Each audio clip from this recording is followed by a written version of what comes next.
الحمد لله الأحد الجبار والصمد الغفار وأشهد أن لا إله إلا الله الواحد القهار وأشهد أن محمدا عبده ورسوله النبي المختار اللهم صل على محمد وعلى آل محمد كما صليت على إبراهيم وعلى آل إبراهيم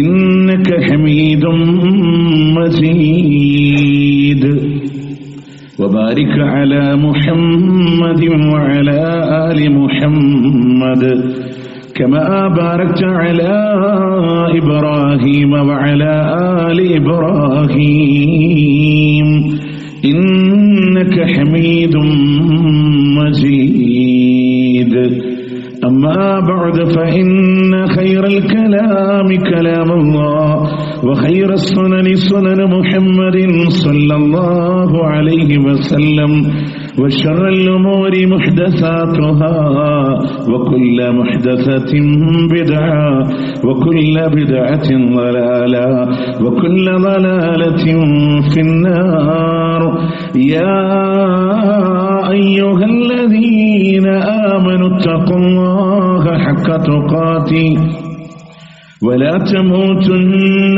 إلا وأنتم مسلمون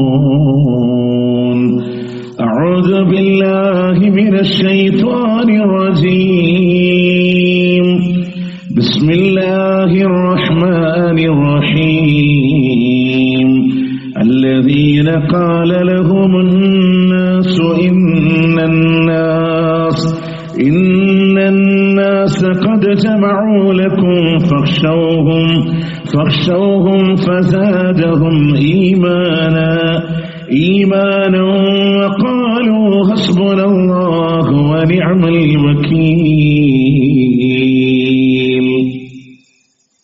പ്രിയ സത്യവിശ്വാസികളെ വിശ്വാസിനികളെ, അല്ലാഹു റബ്ബുൽ ഇസ്സത്തിന്റെ വിധിവിലക്കുകൾ ജീവിതത്തിന്റെ ഇതര മേഖലകളിൽ പാലിച്ചുകൊണ്ട് ജീവിതം മുന്നോട്ട് നയിക്കണമേ എന്ന് ആദ്യമായി എന്നോടെന്ന പോലെ നിങ്ങളോടും ഓർമ്മപ്പെടുത്തുകയാണ്, വസിയത്ത് ചെയ്യുകയാണ്. ഇന്ന് ഡിസംബർ 6-ാം തീയതിയാണ്. പല ഓർമ്മകളും നമ്മളുടെ മനസ്സുകളിലൂടെ മിന്നിമായുന്നുണ്ടായിരിക്കാം. 1996 ഡിസംബർ 6-നാണ് ഇന്ത്യയുടെ മതേതരത്വത്തിന്റെ കടക്ക് കത്തിവച്ച ബാബരി മസ്ജിദിന്റെ ധ്വംസനങ്ങൾ നടന്നുകൊണ്ടിരിക്കുന്നത്. വർഷങ്ങൾ ഇത്ര പിന്നിട്ട് വരുമ്പോൾ ഫാഷിസം അതിന്റെ നിയമപീഠങ്ങളിൽ വരെ പിടിമുറുക്കിക്കൊണ്ടിരിക്കുന്ന പശ്ചാത്തലങ്ങളിൽ ഏതാനും മാസങ്ങൾക്ക് മുമ്പാണ് മറ്റു പള്ളികളിലേക്കും അവകാശവാദങ്ങൾ ഉന്നയിച്ച് ഗ്യാൻവ്യാപി മസ്ജിദിലും ശിവലിംഗത്തിന്റെ പ്രതീകമുണ്ടെന്ന് പറഞ്ഞ് ഇന്ത്യയുടെ നിയമപ്രകാരം കോടതി അതിന്റെ ഫയലിൽ പോലും സ്വീകരിക്കാൻ പാടില്ലാത്ത ഒരു കേസിനെ അതിനുള്ള അംഗീകാരം ഇന്ത്യയുടെ ഉന്നത നിയമപീഠം അധികാരം കൊടുക്കുമ്പോൾ അതിന്റെ തൊട്ടുപിറകെ അത് താഴെയുള്ള കീഴ്ക്കോടതികൾക്കുള്ള ഒരു ലൈസൻസായി മാറുകയും ഈ അടുത്ത ദിവസങ്ങളിൽ സമ്പലിലെ ഷാഹി മസ്ജിദിനും അവിടെയും ഒരു ക്ഷേത്രത്തിന്റെ അടിത്തറയുണ്ട് എന്ന് പറഞ്ഞ് വീണ്ടും ആ സർവേക്കുള്ള അധികാരത്തിനെ വകവച്ചു കൊടുക്കുകയാണ്. സ്വാഭാവികമായും ബാബരി മസ്ജിദിന്റെ വിധി വരുന്ന സന്ദർഭങ്ങളിലെ നിയമങ്ങൾ മുഴുവനും അവിടെ പള്ളിയുണ്ടായിരുന്നു എന്നുള്ളതിന്റെ തെളിവുകളെ നിരത്തി സംസാരിച്ചു വന്നിട്ട് ദൈവത്തിൽ നിന്നുള്ള ഒരു വിളിയാളമാണ് ഈ വിധി ഓപ്പോസിറ്റായി പ്രതികരിച്ചത് എന്ന് ജസ്റ്റിസ് ചന്ദ്രചൂഡ് പറയുമ്പോൾ അത് തന്നെ നിയമത്തിന്റെ എതിരായിരുന്നു എന്നുള്ളതാണ്. അതേ വ്യക്തി തന്നെയാണ് വീണ്ടും അംഗീകാരമില്ലാത്ത സർവേക്ക് വേണ്ടി അനുവാദം കൊടുക്കുന്നത്. അതിന്റെ ഭാഗമായി തന്നെയാണ് കീഴ്ക്കോടതികൾ ഒന്നിനു പിറകെ ഒന്നായി അവകാശവാദം ഉന്നയിക്കപ്പെടുന്ന പള്ളികൾക്ക് വേണ്ടി സർവേ നടത്താനുള്ള അധികാരം കൊടുത്ത് വെച്ചിൻ മണിക്കൂറുകൾ അവിടേക്ക് അതിന്റെ അതോറിറ്റി കടന്നു വരികയും ഒരു സാവകാശം പോലും വെക്കാതെ കൃത്യമായി മുൻ ചെയ്ത് വെച്ച ഒരു സ്ക്രിപ്റ്റിന്റെ അടിസ്ഥാനത്തിലൂടെ സർവേക്കുള്ള ആളുകൾ കടന്നു വരുന്നു.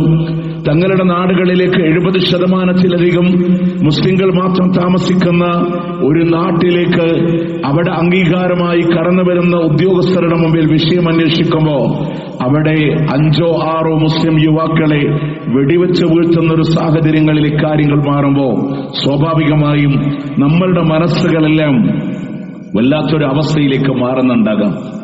ഇന്ത്യയുടെ സാഹചര്യങ്ങൾ എതിരെയും മാറുന്നുണ്ടോ?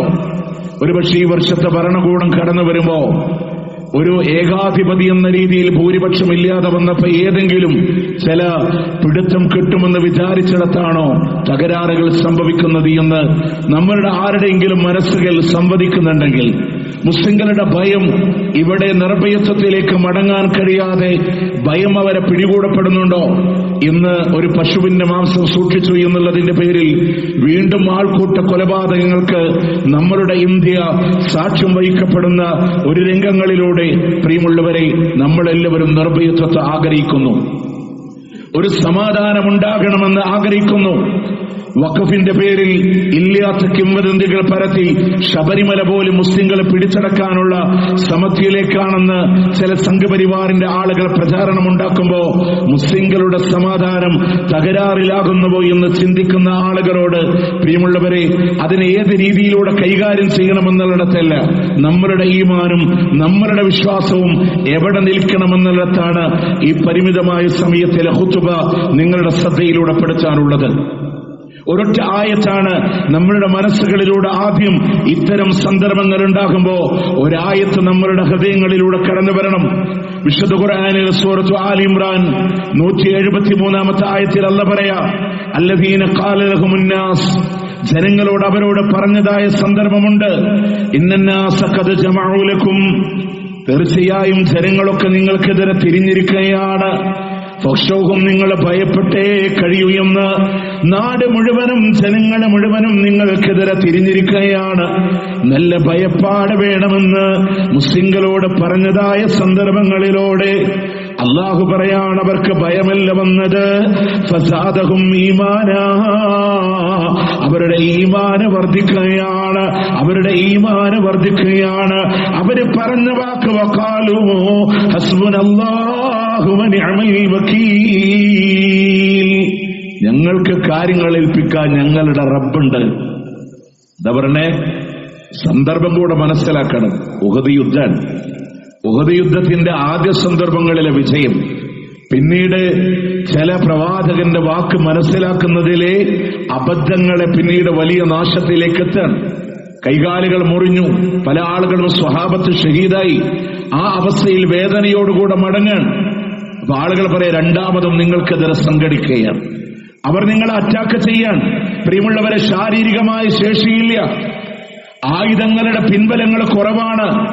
എല്ലാ അർത്ഥത്തിലും വേദനിച്ച് നിൽക്കുന്ന സന്ദർഭങ്ങളിൽ ലോകത്തിന്റെ പ്രവാചകൻ സല്ലല്ലാഹു അലൈഹി വസല്ലം വരെ രക്തത്തിലൂടെ കുളിച്ചു നിൽക്കുന്ന ദിവസമാണ്. ഈ സന്ദർഭത്ത് ബലഹീനരായ ഈ ആളുകളോട് പറയാം, വലിയൊരു സൈന്യം നിങ്ങൾക്കെതിരെ സംഘടിച്ചിരിക്കുന്നു എന്ന് പറയുമ്പോ ഈമാന് തകരാനില്ല, പിന്മാറിപ്പോകാനില്ല. ഫസാദഹും ഈമാന, ഈമാനിന്റെ വർധനമാണ്. അവര് തവക്കുൽ ചെയ്തു അല്ലാഹുവിനോട്, ഹസ്ബുനല്ലാഹ് വനിഅമൽ വകീൽ, ഞങ്ങൾക്ക് കാര്യങ്ങൾ ഏൽപ്പിക്കാൻ ഞങ്ങളുടെ റബ്ബുണ്ട്. 3 പോയിന്റ് ഇല്ലേ പ്രിയമുള്ളവരെവിടെ? ഇല്ലേ? കാരണം ഒന്ന് നമ്മൾ മനസ്സിലാക്കേണ്ടത്, ഭയപ്പെടുത്തലുകൾക്ക് ഒരുപാട് പഴക്കമുണ്ട്. ഇന്നോ ഇന്നലെയോ ഇവിടത്തെ ഒരു ഫാഷിസത്തിന്റെ ഭരണകൂടമെന്ന് പറഞ്ഞതല്ല. ഏത് കാലഘട്ടത്തിൽ ഇസ്ലാമോടെ കടന്നു വന്നിട്ടുണ്ടോ അക്കാലഘട്ടത്തിന്റെ അത്രമാത്രം പഴക്കമുണ്ട്. ഈ ആയത്തിലൂടെ അല്ലാഹു പറയുന്നതാണ്, പ്രവാചകന്റെ കാലഘട്ടങ്ങളിൽ സ്വഹാബത്തിനോട് ഇതാ പിന്നിൽ നിന്ന് ആക്രമിക്കാൻ വരുന്നു എന്നും ഭീഷണികളാണ്. രണ്ടാമത് അവിടെ ആ ഒരു ഭയപ്പാട് വരുമ്പോ അതിന്റെ പിന്നിൽ ചൂളിപ്പോകാനല്ല, അവരുടെ ഈമാനെ ബലപ്പെടുത്താൻ വിശ്വാസികളായതുകൊണ്ടാണ്. പ്രിയമുള്ളവർ, ആലോചിച്ചിട്ടുണ്ടോ? ഇന്ത്യ എന്ന് പറയുന്ന രാജ്യത്തിനെ വിഭജിച്ച് ഇന്ന് ഇന്ത്യയായി നിലകൊള്ളുന്ന നാടിൽ ഭൂരിപക്ഷമല്ല ന്യൂനപക്ഷമാണ് മുസ്ലിങ്ങൾ എന്ന് പറയുന്നവർ. ന്യൂനപക്ഷമാണ്, ഭരണ സംവിധാനങ്ങൾ അവരുടെ കൈകളിൽ കുറവാണ്. എന്നിട്ട് പോലും ഈ സമൂഹത്തിനെ, അവരുടെ വിശ്വാസത്തിനെ, അവരുടെ ആചാരങ്ങളെ, അവരുടെ പ്രമാണങ്ങളെ ഒരു ഭരണകൂടവും ഒരു നാടും ഭയപ്പെടുന്നുണ്ടെങ്കിൽ ഈ ആദർശത്തിന്റെ കനമത്രയാണ്. നമ്മളുടെ ഈമാന് വ്യക്തമാണ്, നമ്മളുടെ വിശ്വാസം കറക്റ്റാണ് എന്നുള്ളതിന്റെ തെളിവാണ്. അതുകൊണ്ട് ഈമാന് വർദ്ധിക്കുകയാണ്. ഫസാദഹും ഈമാന എന്ന് ഈ ആയത്തിൽ നിന്ന് പഠിക്കാം. മൂന്നാമത്തെ വിഷയം, നമ്മളുടെയൊക്കെ മനസ്സിലൊരു ബോധ്യം ഉണ്ടാവണം, ഞങ്ങളുടെ റബ്ബിന്റെ സംരക്ഷണത്തിലുള്ളത്. അതുകൊണ്ടാണ് പറഞ്ഞത് ഹസ്ബുനല്ലാഹ് വനിഅമൽ വക്കീൽ. ഞങ്ങൾ അല്ലാഹുവിന്റെ സംരക്ഷണത്തിലാണ്. അതിനുമേലെ ആരെക്കൊണ്ടും ഒന്നും ചെയ്യാൻ കഴിയില്ല, ആരെക്കൊണ്ടും ഒരു തരിമ്പ് പോലും പ്രവർത്തിക്കാൻ കഴിയില്ല. പ്രിയമുള്ളവരെ, നമ്രൂദിന്റെ തീക്കുണ്ടാരത്തിന് ഇബ്രാഹിം നബിയുടെ ഒരു രോമത്തിന് കരിച്ചു കളയാൻ സാധ്യമായിട്ടില്ലെങ്കിൽ, ചെങ്കടലിന്റെ മുന്നിൽ ഒറ്റപ്പെട്ടുപോയ മൂസാ നബിയെ പരിവാരങ്ങളുമായി പിന്നിൽ വന്നു നിൽക്കുന്ന ഫിർഔനിന്റെ ആളുകൾക്ക് ഇല്ലായ്മ ചെയ്യാൻ നിമിഷങ്ങൾ മതിയായിരുന്നു. പക്ഷേ ആ ചെങ്കടലിനെ പിളർത്തി രക്ഷപ്പെടുത്തിയ അല്ലാഹ് ഇന്ന് ഹയ്യാണ്, ഇന്ന് ഖയ്യൂമാണ്. ആ റബ്ബിലെ തവക്കുൽ എവിടെയാ നമുക്ക് പാടണ്ടേ? ഹസ്ബുനല്ലാഹ് വനിഅമൽ വക്കീൽ. ഉണ്ടോ?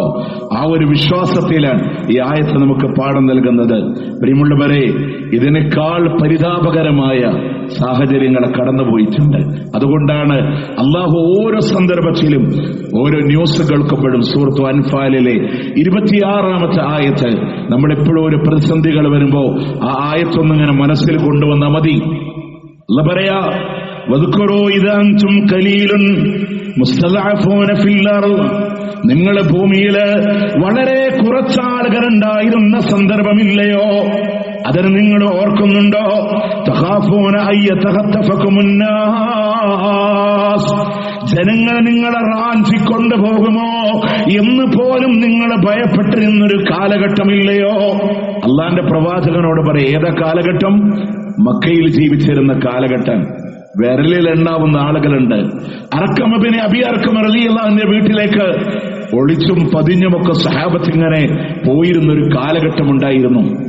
വിശ്വാസിയാണെന്ന് പറഞ്ഞാൽ ക്രൂരമായ മർദ്ദനങ്ങൾക്ക് വിധേയമാക്കപ്പെട്ടിരുന്ന ഒരു കാലഘട്ടമുണ്ടായിരുന്നു. പക്ഷെ എന്നിട്ട് അല്ലാഹു പറയാ, ഫആവാക്കും, നിങ്ങൾക്കല്ല അഭയം തന്നില്ലേ, വഅയ്യദക്കും, നിങ്ങളെ അല്ലാഹു ശക്തിപ്പെടുത്തിയില്ലേ, ബിനസ്രിഹി, അല്ലാഹുവിന്റെ സഹായം കൊണ്ട്, വറസഖക്കും മിനത് ത്വയ്യിബാത്ത്, ഒരുപാട് ഉപജീവനങ്ങൾ ഭക്ഷണം തന്നില്ലേ. അബൂ താലിബ് താഴ്വരയിൽ മൃഗങ്ങളെ പോലെ ഉപരോധിക്കപ്പെടേണ്ടി വന്ന് വിശപ്പിന്റെ കാഠിന്യങ്ങളെ കൊണ്ട് ഒട്ടകത്തിന്റെ കടിഞ്ഞാണ് കിട്ടിയിരുന്നെങ്കിൽ അതെങ്കിലും ഒന്ന് വെള്ളത്തിലിട്ട് കുതിർത്തുകൊണ്ട് ഭക്ഷണം കഴിച്ചാലോ എന്ന് സ്വഹാബത്ത് ആലോചിച്ചിരുന്ന കാലഘട്ടങ്ങളുണ്ട്. മൃഗങ്ങളെ പോലെ പച്ചില കാർഷിക്കേണ്ടി വന്ന സാഹചര്യങ്ങൾ ഉണ്ടായിട്ടുണ്ട് സ്വഹാബത്തിന്റെ ജീവിതങ്ങളിലൂടെ. നോക്ക് നിങ്ങൾ, ഫത്ഹായിന്റെ മലൻചെരുവന് ഉമയ്യത്തിന്റെ കിങ്കരന്മാര് ചുട്ടുപഴുത്ത മണലാരുണ്യത്തിലല്ല, പാറനിബിഡമായ മക്കയുടെ മണ്ണില് മലർത്തിക്കിടത്തി നെഞ്ചിന്റെ മേലെ കനമേറിയ പാറക്കല്ലും ഏറ്റുവെച്ച് ഒരു തുള്ളി ദാഹജലത്തിന് വേണ്ടി കെഞ്ചി പറയുമ്പോ വെള്ളം കൊടുക്കാതെ കബത്തിന്റെ തുള്ളികളെ കൊണ്ട് കാറി തുപ്പിയ സാഹചര്യങ്ങൾ ഉണ്ടായിട്ടും ആളുകൾ മുഴുവനും ഞങ്ങളെ റാഞ്ചി കൊണ്ടുപോകുമോ എന്ന് ഭയപ്പെട്ട സന്ദർഭങ്ങളിലും ഈമാനിന്റെ കരുത്താണ് ആകാശഗോപുരങ്ങളിലേക്ക് വിരൽ ചൂണ്ടി അല്ലാഹു അഹദ് എന്ന് പറഞ്ഞപ്പോ അല്ലാഹ് സംരക്ഷണം കൊടുത്തില്ലേ? അല്ലാഹ് അഭയം കൊടുത്തില്ലേ? അല്ലാഹ് ഭക്ഷണം കൊടുത്തില്ലേ? ഈ കാലഘട്ടം നിങ്ങളുടെ മേലെ കടന്നുപോയതിനെ നിങ്ങൾ ഓർക്കുന്നുവോ എന്ന് അല്ലാഹു സുബ്ഹാനഹു വ തആല. എന്ത് പ്രതിസന്ധി വന്നാലും ഈ ആയത്തൊക്കെ ഹൃദയത്തിൽ നിന്നിങ്ങനെ കടന്നു വരാം. നമ്മളൊന്നും അതുപോലെ അനുഭവിച്ചിട്ടില്ലേ പ്രിയമുള്ളവരെ? ഒന്നും അനുഭവിച്ചിട്ടില്ല. നമ്മൾ പറയില്ലേ, ഫലസ്തീന്റെ മണ്ണിലെ, ഗാസയുടെ മണ്ണിലെ കുഞ്ഞുമക്കളെ ഭക്ഷണമില്ലാതെ ഇങ്ങനെ കെഞ്ചി നിൽക്കുമ്പോ സഹിക്കാൻ പറ്റൂല, ചങ്ക തകരാണ്.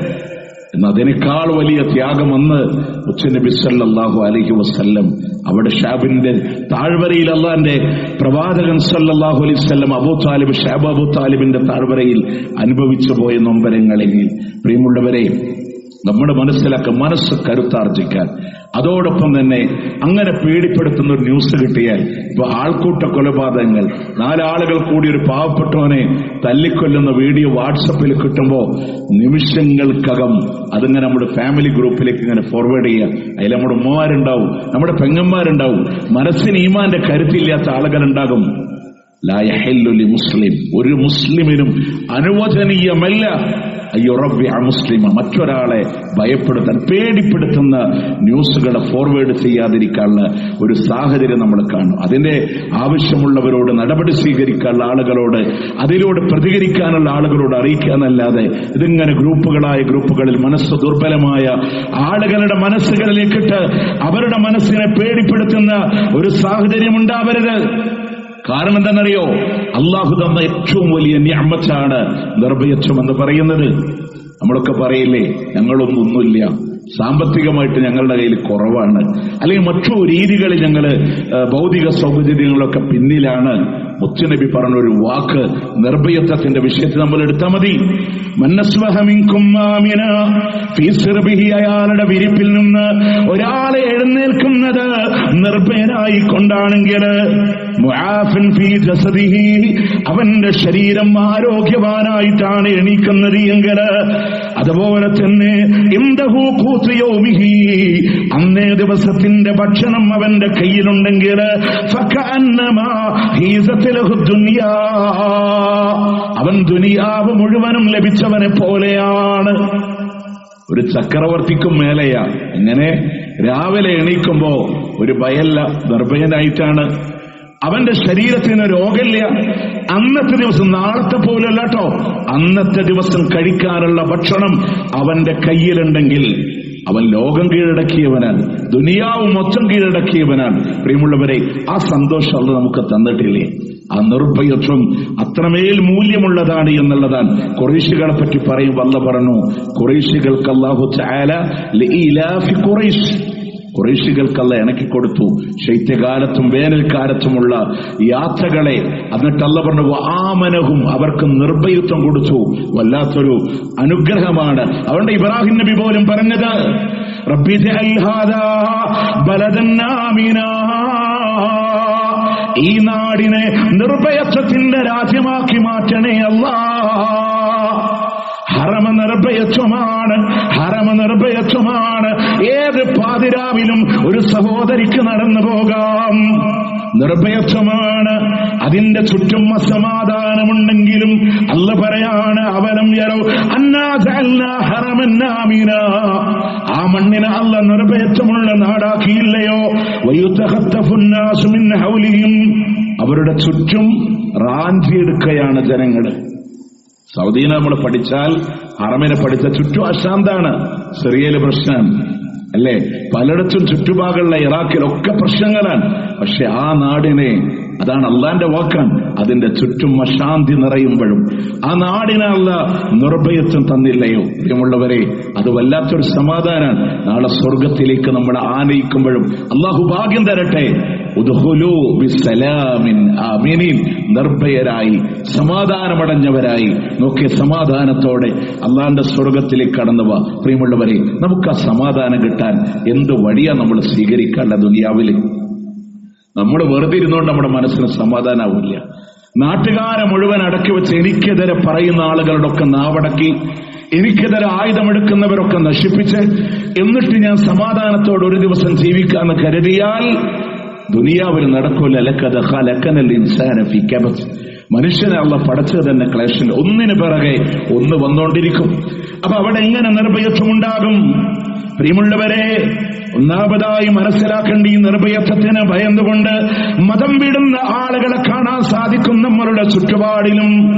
ഇസ്ലാം വേണ്ട, കാരണം മുസ്ലിം പേരാണ് പ്രശ്നമെന്ന് കരുതി പേരുമാറുന്ന ആളുകളുണ്ട്. ഇനി വർഗീയത പറയുന്ന രാഷ്ട്രീയ പാർട്ടിയോട് കണ്ണി ചേർന്ന് പ്രവർത്തിക്കുന്ന ആളുകളുണ്ട്. അല്ലേ? പേരിലെ മുസ്ലിം നാമധാരി ഉണ്ടാവും, ഹജ്ജിന്റെ കൺവീനർമാരുണ്ടാവും, അങ്ങനെ പലതും പറഞ്ഞ് തങ്ങളെന്നുള്ള ലേബിളുള്ള ആളുകളുണ്ടാവും. പക്ഷെ പേടിയാണ്, മുസ്ലിം ലേബിളിൽ നിന്ന പേടിയാണ്. അവരുടെ പേര് മാറ്റാതെ അതിന്റെ സഹചാരിയായി കൂടെ നിന്നാൽ സമാധാനം കിട്ടുമെന്ന് ആഗ്രഹിക്കുന്ന ആളുകളുണ്ടെങ്കിൽ അല്ലാഹു പറയാ, അല്ലദീന ആമനൂ വലം യൽബിസൂ ഈമാനഹും ബിദുൽമിൻ, വിശ്വാസികളാണ്, അവരുടെ വിശ്വാസത്തിന്റെ കൂടെ അക്രമം കലർത്താത്ത ആളുകളുണ്ടോ, ഉലൈക ലഹുമുൽ അംനു, അവർക്കാണ് അല്ലാഹു നിർഭയത്വങ്ങളെ കൊടുക്കുന്നത്. നിർഭയത്വമാർക്ക? വിശ്വാസത്തിന്റെ കൂടെ ദുൽമ കലർത്താത്തവർ. നിങ്ങൾ ആലോചിച്ചു നോക്കിയേ, ഞാൻ ലാ ഇലാഹ ഇല്ലല്ലാഹ് അംഗീകരിക്കുന്ന വിശ്വാസിയാണ്, പക്ഷെ ഞാനൊരു മുസ്ലിമാന്ന് പറഞ്ഞ പ്രശ്നമല്ലേ?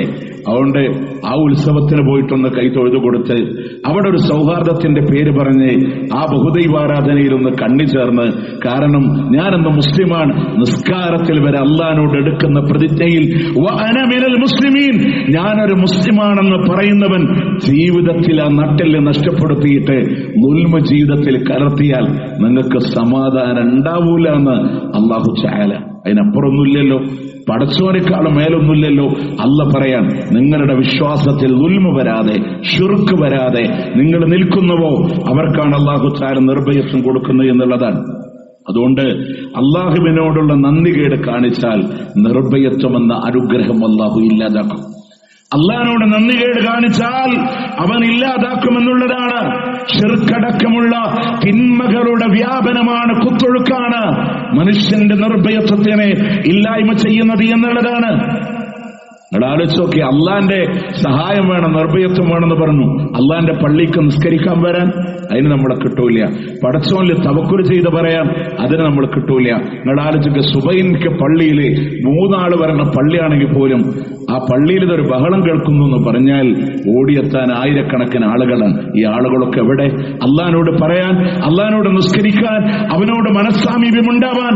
അതുകൊണ്ട് ശിർക്കടക്കമുള്ള തിന്മകളുടെ വ്യാപനങ്ങളാണ്. അതാണ് ശൈഖുൽ ഇസ്ലാം ഇബ്നു തൈമിയ്യ റഹിമഹുല്ലാഹ് പറഞ്ഞത്, വകുല്ലു ഷൈഇൻ ദാഖിലുൻ ഫിൽ ദുൽമ, എല്ലാ ഷർറുകളും അത് ദുൽമിൽ നിന്ന് കടന്നു വരുന്നതാണ്. എല്ലാ ഷർറുകളും അതാണ്. വഅസ്ലു കുല്ലി ശർറിൻ ഹുവൽ ജഹ്ലു വദ്ദുൽമ.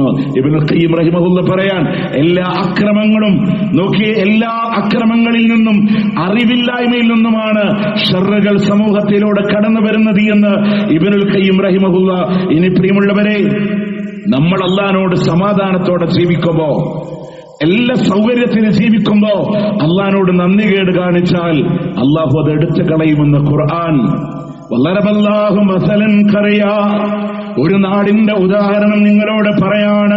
കാനത്ത് ആമിന, അത് നിർഭയമായ നാടായിരുന്നു. മുത്മഇന്ന, ശാന്തതയുള്ള നാടാണ്. യഅതിഹാ റിസ്ഖുഹാ റഅദാ, അതിനുള്ള ഉപജീവനം നല്ല ഭക്ഷണമായി നൽകിയിരുന്നു. മിൻ കുല്ലി മകാൻ, എല്ലാ ഭാഗത്തു നിന്നും അവരുടെ ഉപജീവനം ഉണ്ടായിരുന്നു. ഫകഫറത്, അവര് നന്ദികേട് കാണിച്ചപ്പോ,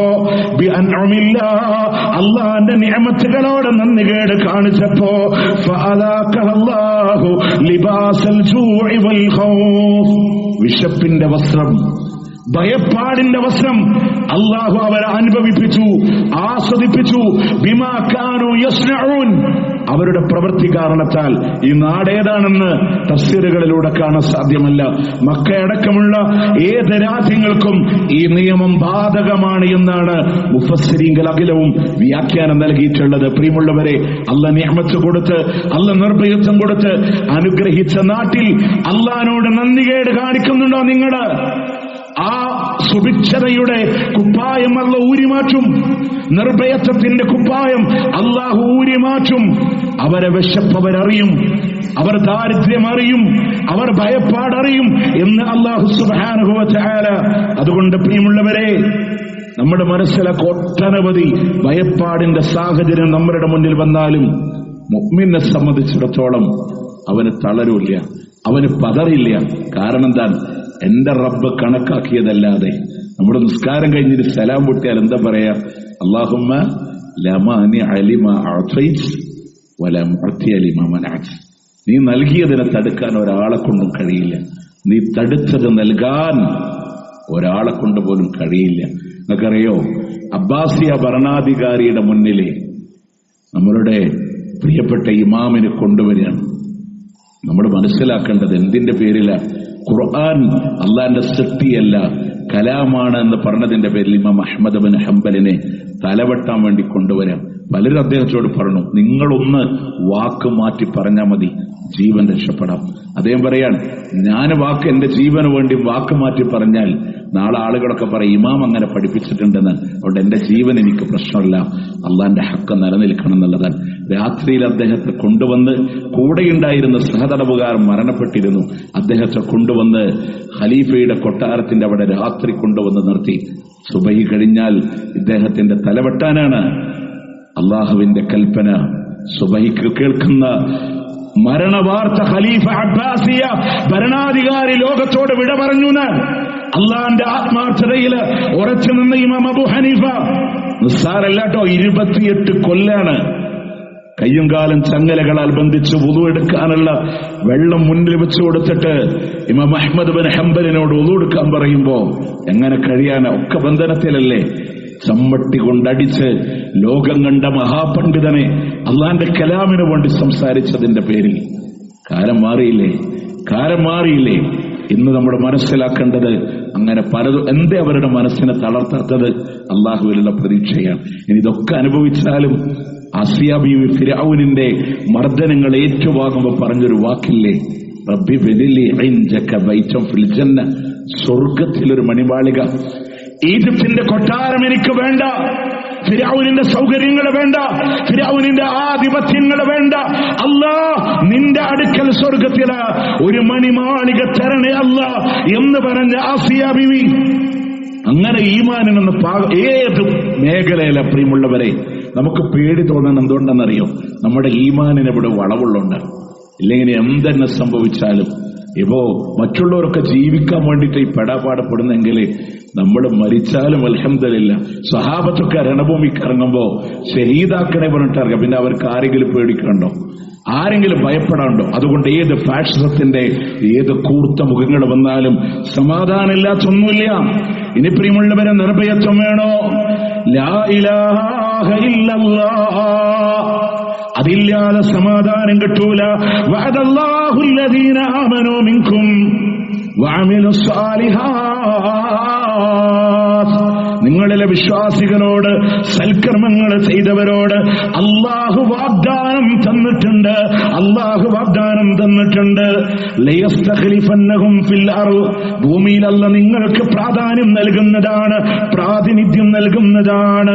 കമസ്തഖ്ലഫല്ലദീന മിൻ ഖബ്ലിഹിം, ഇവരുടെ മുമ്പ് പ്രാതിനിധ്യം കൊടുത്തവരെ പോലെ.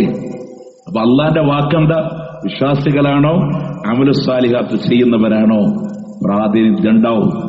ഒന്നുകൂടെ വ്യക്തമായി പറഞ്ഞാൽ, ഫലസ്തീനിന്റെ മക്കൾ ചിരിച്ചിട്ടല്ലാതെ ലോകത്തിന് അവസാനമില്ല. ഫലസ്തീന്റെ മക്കൾ ചിരിച്ചിട്ടല്ലാതെ ലോകത്തിന് അവസാനമില്ല. ഫാഷിസങ്ങളൊക്കെ തകർന്നടിയും പ്രിയമുള്ളവരെ. അതിനൊന്നും അധികകാലത്തിന്റെ നിലനിൽപ്പില്ല. ഒന്നര പിറകൊന്ന് വരുമെങ്കിലും ഒന്നും അധികകാലം നിലനിൽക്കില്ല. അല്ല പറയാ, അള്ളാന്റെ കരാറ. നിങ്ങൾ ഈമാൻ കറക്റ്റാണോ? അമലുസ് സാലിഹാത്തുണ്ടോ? അല്ല പ്രാതിനിധ്യം നൽകാം. അതുപോലെ തന്നെ നിങ്ങളെ വിശ്വസിക്കുന്ന, ആത്മത്യപ്പെടുന്ന അള്ളാന്റെ ദീൻ അല്ലാഹു തആല നിങ്ങൾക്ക് പുലർത്തി തരും, സൗകര്യം തരും. വലയുബദ്ദിലന്നഹും മിൻ ബഅദി ഖൗഫിഹിം അംനാ, ഭയത്തിന് പകരമായി അല്ല നിർഭയത്വം തരാം. നിങ്ങൾക്ക് ഭയത്തിന് പകരമായി അല്ല നിർഭയത്വം തരാം. യഅ്ബുദൂനനി ലാ യുശ്രികൂന ബി ശൈഅ, നിങ്ങൾ എന്നെ മാത്രം ആരാധിക്കുക, എന്നോടൊന്നിനെയും പങ്കു ചേർക്കല്ലേ. എന്നെ മാത്രം ആരാധിക്കുക, എന്നോടൊന്നിനെയും പങ്കു ചേർക്കല്ല. ആ റബ്ബിലുള്ള പ്രതീക്ഷ. എന്റെ റബ്ബിനേക്കാൾ കഴിവുള്ളവനില്ല, കേൾക്കുന്നവനില്ല, അറിയുന്നവനില്ല, ഉത്തരം നൽകാൻ കഴിവുള്ളവനില്ല. അള്ളാഹു മാത്രമാണ്. അതുകൊണ്ട് ആ റബ്ബിലുള്ള പ്രതീക്ഷയായി അവനെ മാത്രം ആരാധിച്ച് അങ്ങനെ ജീവിക്കുന്ന ഒരു സാഹചര്യം വന്നാൽ, എന്നിട്ട് വിശ്വാസത്തോടെ അമലുസ് സാലിഹാത്ത് ചെയ്തോ, പ്രാതിനിധ്യം ഉണ്ടാവും, മതമായി ജീവിക്കാനുള്ള സൗകര്യം ഉണ്ടാവും. ഭയത്തിന് പകരം നിർഭയത്വം അല്ലാഹു റബ്ബുൽ ഇസ്സത്ത് നമുക്ക് നൽകുമെന്നുള്ളതാണ്. അല്ലാഹു സുബ്ഹാനഹു വ തആല അവന്റെ പാർശ്വം മുറുകെ പിടിച്ച് ഈമാനിന്റെ കരുത്തിൽ ഈ ലോകത്തോട് വിട പറയാൻ അല്ലാഹു നമുക്കൊക്കെ ഭാഗ്യം തന്ന് അനുഗ്രഹിക്കുമാറാവട്ടെ.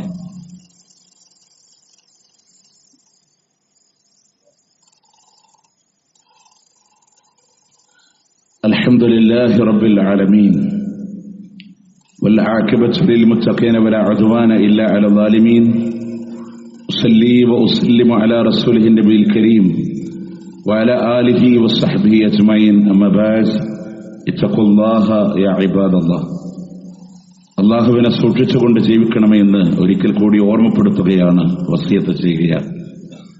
പ്രിയമുള്ളവരെ, നാം പറഞ്ഞു വന്നത് നമുക്ക് നിർഭയത്വമുള്ള ഒരു ജീവിതത്തിന് വേണ്ടിയിട്ടാണ്. ഇന്ന് ദുനിയാവിലെ എന്ത് പ്രതിസന്ധി തരണം ചെയ്താലും, ഇത്തിരി പോന്ന ജീവിതത്തിൽ അനുഭവിക്കാനുള്ളതൊക്കെ അനുഭവിച്ചാലും നമ്മളുടെ ലക്ഷ്യം പരലോകമാണ്. അവിടെ ഒരിക്കലും ഭയപ്പെടുന്നൊരു സാഹചര്യം നമുക്ക് ഉണ്ടാവരുത്. ആഖിറത്തിൽ നമുക്ക് നിർഭയത്വം കിട്ടണം. അത് ഏറ്റവും പ്രധാനമാണ്. അല്ലാഹുവിന്റെ ഖുർആൻ സൂറത്ത് ഫുസ്സിലത്തിന്റെ 40-ാമത്തെ ആയത്തിൽ ചോദിക്കുന്നുണ്ട്, അഫമൻ യുൽഖാ ഫിന്നാരി ഖൈർ അമ്മൻ യഅതി ആമിന യൗമൽ ഖിയാമ, നരകത്തിൽ എറിയപ്പെടുന്നവനാണോ അതല്ല ഖിയാമത്ത് നാളിൽ ഒരു ഭയമില്ലാതെ നിർഭയത്വത്തോടെ കടന്നു വരുന്നവനാണോ? ആരാണ് ഖൈർ എന്നുള്ള ചോദിക്കുന്നുണ്ട്. ഉത്തരം നമ്മളുടെ മനസ്സിലുണ്ട്, ഒരു ഭയമില്ലാതെ. കാരണം എന്താണെന്നറിയോ? ഈ തിരിപ്പോന്ന ജീവിതം ഇവിടെ ഇരിക്കണം. നമ്മളൊക്കെ ആലോചിച്ചൊക്കെ ഉപയോഗിച്ചു കഴിഞ്ഞതാ കൂടുതൽ, അല്ലേ? ജീവിച്ചു തീർത്തതാണ് കൂടുതൽ. ഇനി ജീവിക്കാനുള്ളത് വളരെ കുറച്ചാണ്. ഈ ഇത്തിരി പോകുന്ന ജീവിതത്തിലെ ഇനി എന്തെങ്കിലുമൊക്കെ ഏറി വന്നാൽ നമ്മളെ കൊല്ലുമായിരിക്കും, അല്ലേ? തരല്ലേ പറ്റുള്ളൂ. പക്ഷേ ആഖിറം, അവിടെ മരണമില്ല. തുമ്മല യമൂതു ഫീഹാ വലാ യഹ്യ. അന്ന് ഈ ഫാഷിസത്തിന്റെ ആളുകൾ, വർഗീയവാദികളായ ആളുകൾ കാൽപാദം ചലിപ്പിക്കാൻ കഴിയാതെ ഭയവിഹ്വലരായി കടന്നു വരുമ്പോ നിർഭയത്വത്തോടുകൂടെ നിങ്ങൾക്ക് നിൽക്കുന്നതാണോ? ഏതാ വേണ്ടത്? നമുക്ക് തീരുമാനിക്കാൻ അതിനുള്ള വഴി എന്താണെന്നറിയും. ആ പരിഹാരം കൂടെ നമ്മളൊന്ന് ദുനിയാവിൽ ചെയ്താൽ ഇൻഷാ അല്ലാഹ് ആഖിറം നമുക്ക് നിർഭയമാകും. 2 ആയത്ത് അള്ളാഹു പറഞ്ഞത് ഇൻഷാ അല്ലാഹ് ഈ ഖുത്ബ കഴിഞ്ഞു പോകുമ്പോ എന്റെ ജീവിതത്തിൽ ഞാൻ പ്രാവർത്തികമാക്കുമെന്ന നിയ്യത്തോടുകൂടെ ഇൻഷാ അല്ലാഹ് നമുക്ക് പിരിയണം. ഇന്നല്ലദീന ഖാലൂ റബ്ബുനല്ലാഹ്, തീർച്ചയായും ഞങ്ങളുടെ റബ്ബ് അല്ലാഹുവാണെന്ന് പറഞ്ഞ ആളുകള് സുമ്മസ്തഖാമു, പിന്നെ നേരെ ചൊവ്വേ നിലകൊള്ളുവാനും കഴിഞ്ഞാൽ എന്ന് പറഞ്ഞെന്താ? ഞങ്ങളുടെ റബ്ബ് അല്ലയാണ്. പറയാൻ നമുക്കൊക്കെ പറ്റും, അല്ലേ? ലാ ഇലാഹ ഇല്ലല്ലാഹ് പറയാൻ പറ്റും. പറഞ്ഞിറങ്ങലല്ല, ഈ പറഞ്ഞതുപോലെ ജീവിതത്തിൽ ഇസ്തിഖാമത്ത് ഉണ്ടാവണം. മുന്നോട്ട് കൊണ്ടുപോകാൻ നമ്മളെ കൊണ്ട് കഴിയണം. റമദാനിൽ നമ്മൾ നന്നാവും, ശവ്വാൽ നമ്മൾ കുറച്ച് പുറകോട്ടു അല്ല. ആ നന്നായി അതിനെ ഇസ്തിഖാമത്തോടെ മുന്നോട്ട് കൊണ്ടുപോകാൻ അല്ലാഹു അല്ലാതെ ഒരു ആരാധനയില്ല എന്ന് പറയുമ്പോ ജീവിതത്തിലുടനീളം ആ ഇസ്തിഖാമത്തുണ്ടോ? അങ്ങനെ ജീവിക്കാൻ തയ്യാറുണ്ടോ? ഫലാ ഖൗഫുൻ അലൈഹിം, അവർക്കൊന്നും പേടിക്കാല്ല. വലാഹും യഹ്സനൂൻ, സങ്കടപ്പെടാല്ല. സന്തോഷങ്ങളുടെ പരദീസകൾ മാത്രമാണ്. 2ാമത്തെ വിഷയം അല്ലാഹു പറയാണ്, മൻ ജാഅ ബിൽ ഹസന, ആരെങ്കിലും ഒരു നന്മ കൊണ്ടുവന്നാൽ ആ നന്മയുടെ കനം എത്രയാണെന്നറിയുമോ? ഫലഹു ഖൈറും മിൻഹാ വഹും മിൻ ഫസഇ യൗമഇദിൻ ആമിനൂൻ. ആ നന്മ കൊണ്ടുവന്നാൽ അതിന്റെ ഖൈർ അല്ലാഹു പറയാണ്. ഭയങ്ങൾ നിറയുന്ന ആഖിറത്തിലെ ഫസഇലെ നല്ല ഭയവിഹ്വലതകൾ വരുമ്പോ അന്ന് ആ ഭയവിഹ്വലതയുടെ നാളിൽ അല്ലാഹ് നിർഭയത്വം കൊടുക്കുന്നത് അമലു സാലിഹാത്തുകളുമായി ജീവിതത്തിൽ നന്മകൾ പ്രവർത്തിക്കുന്ന ആളുകൾക്കാണ്. ഈ 2 കാര്യങ്ങളെ ലാ ഇലാഹ ഇല്ലല്ലാഹ് പറയാ, അതിനനുസരിച്ച് ജീവിതത്തിൽ ഉണ്ടാവുക, സൽക്കർമ്മങ്ങളും ജീവിതത്തിൽ ഉണ്ടാവുക. നേരത്തെ ഉദ്ധരിച്ച ആയത്തിൽ അല്ലാഹ് പറഞ്ഞെന്താ? ദുനിയാവിൽ നിർഭയത്വം തരും, ഇവിടെ അല്ലാഹ് പറഞ്ഞു ആഖിറത്തിലും നിർഭയത്വം തരും. പ്രിയമുള്ളവരെ, അള്ളാന്റെ സഹായത്തിലുപരി ആരെ കിട്ടിയിട്ടൊരു കാര്യമില്ല. അതുകൊണ്ട് ഏതെങ്കിലും രീതിയിൽ ആരെങ്കിലും ഒപ്പിക്കാൻ, അല്ലെങ്കിൽ ഏതെങ്കിലും വർഗീയവാദികൾ പറയുമ്പോൾ നമ്മൾ നിങ്ങളുടെ കൂടൊക്കെ തന്നെ ഉണ്ട് എന്ന് വരുത്തി തീർക്കാനുള്ള നട്ടല്ലില്ലാത്ത പ്രവണത കാണിച്ചാൽ ഒരുപക്ഷെ ഇവിടുത്തെ സംഘി മനസ്സുകൾ നിങ്ങൾ ഏറ്റെടുത്തേക്കാം. പടച്ചോൻ നിങ്ങളെ കൈവടിയും, പടച്ചോൻ നിങ്ങളെ കൈവടിയും. എന്നും ജീവിക്കുന്ന നാളിലെ ഇതുപോലത്തെ ഏത് പ്രകോപനങ്ങൾ ഉണ്ടാക്കിയാലും, ഏത് പ്രലോഭനങ്ങൾ ഉണ്ടാക്കാനുള്ള ശ്രമം നടത്തിയാലും, ഏത് പള്ളികളുടെ മേലെ കയ്യേറുമെന്ന് പറഞ്ഞാലും, എന്തിന്റെ പേരിൽ ഇസ്ലാം സ്വീകരിച്ചതിന്റെ പേരിൽ നിങ്ങളെ കൊന്നുകളയുമെന്ന് ഭീഷണിപ്പെടുത്തിയാലും വിശ്വാസത്തെ തകരൂല. ഹസ്ബുനല്ലാഹ് വനിഅമൽ വക്കീൽ, ഞങ്ങൾക്ക് കാര്യങ്ങൾ ഏൽപ്പിക്കാൻ ഞങ്ങളുടെ റബ്ബുണ്ടെന്ന ഈമാനിന്റെ കരുത്തിൽ മുന്നോട്ട് പോകാൻ നമ്മൾ ശ്രദ്ധിക്കാം. അല്ലാഹു സുബ്ഹാനഹു വ തആല അനുഗ്രഹിക്കുമാറാവട്ടെ. അല്ലാഹുവേ, നിന്റെ ജന്നാത്തുൽ ഫിർദൗസിൽ ഒരുമിച്ച് ചേർക്കണേ അല്ലാഹ്. അല്ലാഹു ഒരുപാട് ആളുകൾ ദുആ കൊണ്ട് വസിയത്ത് ചെയ്തവരുണ്ടല്ല. ഒരുപാട് രോഗത്തിന്റെ പ്രയാസങ്ങളിൽ കഴിയുന്ന ആളുകളുണ്ടല്ല. കിഡ്നി സംബന്ധമായ പ്രയാസങ്ങൾ, കുടിക്കുന്ന വെള്ളത്തിന് പോലും ലിമിറ്റേഷൻസ് രേഖപ്പെടുത്തപ്പെടുമ്പോൾ അതുപോലെ തന്നെ മാരകമായ വേദനകളെ കടിച്ചമർത്തുന്നവരെ എല്ലാം അറിയുന്ന റബ്ബേ, ഖൈറ് നൽകി നീ അനുഗ്രഹിക്കണേ അല്ലാഹ്, ഖൈറ് നൽകി അനുഗ്രഹിക്കണേ അല്ലാഹ്. ഞങ്ങളിൽ നിന്ന് വിട പറഞ്ഞു പോയ ഞങ്ങളുടെ സഹോദരങ്ങൾ, വിശേഷ ഞങ്ങളുടെ മാതാപിതാക്കൾ മഅ്ഫറത്തും റഹ്മത്തും നൽകി അനുഗ്രഹിക്കണേ അല്ലാഹ്. അല്ലാഹുമ്മ അഗ്ഫിർ ലിൽ മുഅ്മിനീന വൽ മുഅ്മിനാത്ത് വൽ മുസ്ലിമീന വൽ മുസ്ലിമാത്ത് അൽ അഹ്യാഇ മിൻഹും വൽ അംവാത്ത് ഇന്നക മുജീബുദ് ദഅവാതി യാ ഖാദിയൽ ഹാജാത്ത്. اللهم أعز الإسلام والمسلمين وأذل الشرك والمشركين. اللهم انصر إخواننا المسلمين في فلسطين. اللهم انصر إخوان المسلمين المضاعفين المجاهدين في فلسطين وفي رفح وفي عزة وفي لبنان وفي ناحية البلاد. اللهم كن لهم نصيرا ولا تكن عليهم. اللهم ارحم موتاهم واشف مرضاهم وتقبل شهداءهم. اللهم افتح المسجد الأقصى. اللهم افتح المسجد الأقصى. اللهم افتح المسجد الأقصى. اللهم لا تسلط علينا من لا يرحمنا. ربنا آتنا في الدنيا حسنة وفي الآخرة حسنة وقنا عذاب النار. ربنا تقبل منا، ربنا تقبل منا، ربنا تقبل منا إنك أنت السميع العليم، وتب علينا إنك أنت التواب الرحيم، واغفر لنا يا غافر المذنبين. وصلى الله على نبينا محمد وعلى آله وصحبه أجمعين.